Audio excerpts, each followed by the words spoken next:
Hello everyone. I would like to welcome you to the first week of this wonderful program called Quickvart. I hope that you'll be inspired by the thoughts that I and the others on this program have prepared for all of you.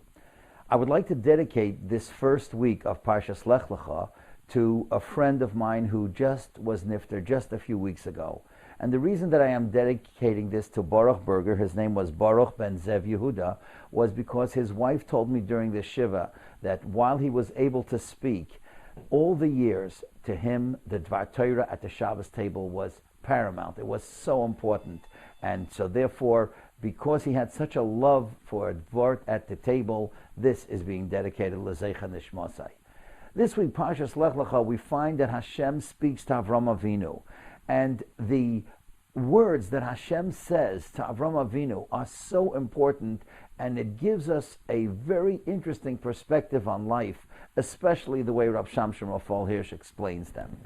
Hashem says to Avram Avinu, Lech Lecha me'artzecha u'me'meladecha, go from your father's home, you go from your land and go from your birthplace. And of course, Ve'escha l'goy gadol, Hashem promises him, I will make you into a great nation, V'avarechacha, and I will bless you, V'agadlo shemecha, and I will make your name great.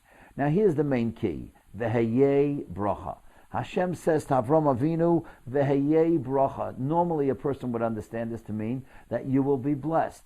But Rav Shamshon Raphael Hirsch doesn't understand it in that way.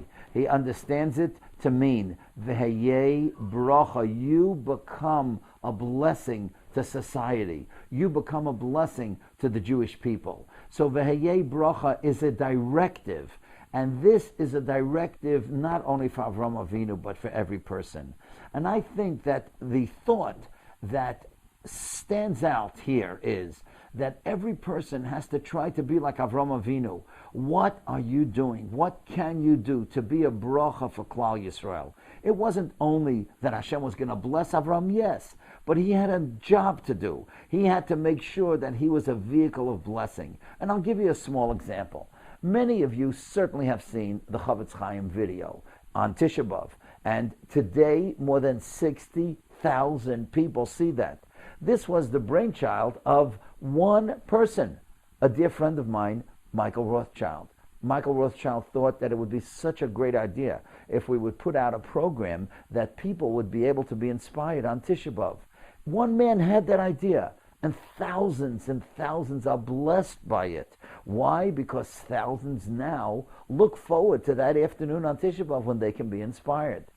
I am sure that every one of you who is listening today has one sefer, at least, of Art Scroll's publications.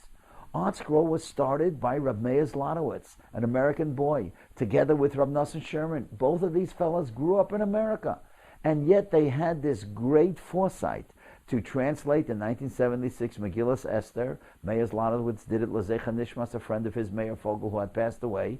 And now look what has become of that. The Machzorim, the Shas, all the Tanakh and the Svarim and the Chumash, and of course the Maggid books. And so much has been done by Art Scroll, but it was the brainchild of two people.